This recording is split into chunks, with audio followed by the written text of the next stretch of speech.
Anies Baswedan terpental dari panggung perpolitikan tanah air. Meski elektabilitasnya unggul, tak ada satupun parpol yang mengusungnya di Pilkada tahun 2024 ini.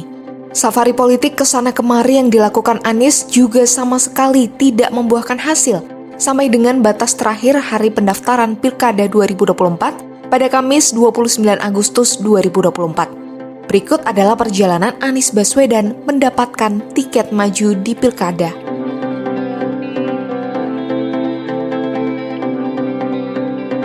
Gagal di Pilpres 2024, Anies Baswedan menyatakan tekadnya maju kembali ke Pilkada Jakarta. Tepatnya pada Jumat 14 Juni 2024, ia mengumumkan rencananya untuk bertarung kembali ke wilayah yang membesarkan namanya itu. Kala itu Anies optimistis, koalisi perubahan yang mengusungnya di Pilpres masih solid. Ia mendapat dukungan penuh dari PKS, PKB, dan Nasdem. Namun dinamika terjadi di internal koalisi perubahan. PKS yang kala itu menyodorkan nama Sohibul Iman untuk berpasangan dengan Anies, nyatanya tak disetujui PKB. Dari situ kondisi internal koalisi perubahan merenggang, hingga kemudian Nasdem, PKB, dan PKS memutuskan merapat ke calon yang diusung Koalisi Indonesia Maju, yakni Ridwan Kamil Suswono.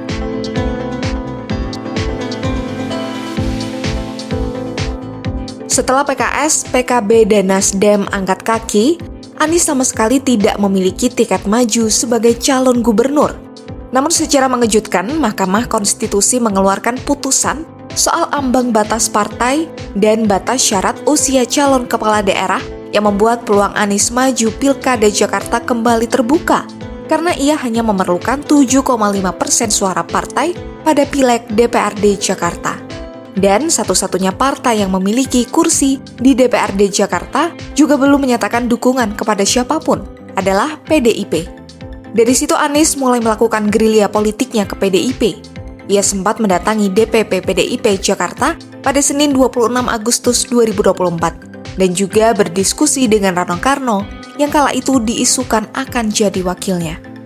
Namun hingga acara pengumuman bakal calon kepala daerah pada Senin 26 Agustus 2024, nama Anies tak kunjung disebutkan Ketum PDIP Megawati Soekarno Putri.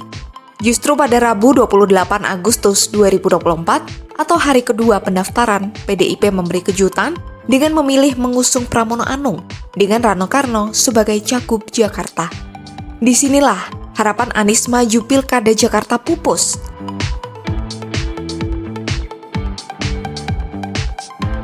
Gagal dicalonkan PDIP maju ke Pilkada Jakarta, sempat beredar kabar Anies akan dialihkan pencalonannya oleh PDIP ke Pilkada Jabar. Kala itu Bendahara DPC PDIP Kota Bandung, Volmer Silalahi, mengatakan kemungkinan Anies akan berduet dengan Ono Surono.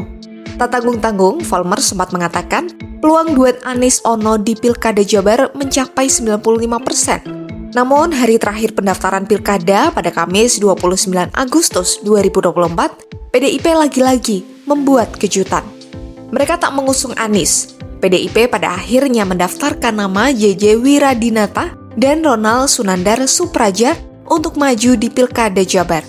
Pukulan telak kedua bagi Anies. Anies sudah tak ada harapan lagi maju di Pilkada 2024. Meski begitu, Anies sendiri telah buka suara soal ketidakikutsertaannya di Pilkada Jabar. Lewat juru bicaranya, Syahrin Hamid, ada beberapa hal yang mendasari Anies untuk mengambil keputusannya itu. Salah satunya adalah tak adanya aspirasi masyarakat Jawa Barat yang benar-benar berbeda dengan Jakarta.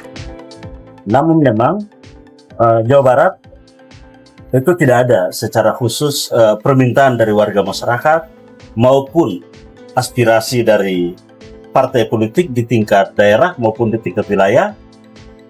Nah, sehingga memang melihat bahwa ya untuk itu pertama kita Mas Anies menyampaikan terima kasih, tentunya apresiasi kepada partai yang telah meminta Mas Anies untuk maju di Jawa Barat, dan dengan berbagai macam pertimbangan tentunya Mas Anies telah menyatakan bahwa tidak maju di Jawa Barat.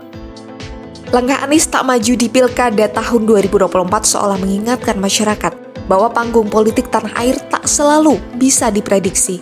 Seseorang tak cuma butuh elektabilitas tinggi untuk melenggang ke kontestasi pilkada. Setuju atau tidak, dukungan para elit partai pun juga sangat dibutuhkan seorang calon kepala daerah.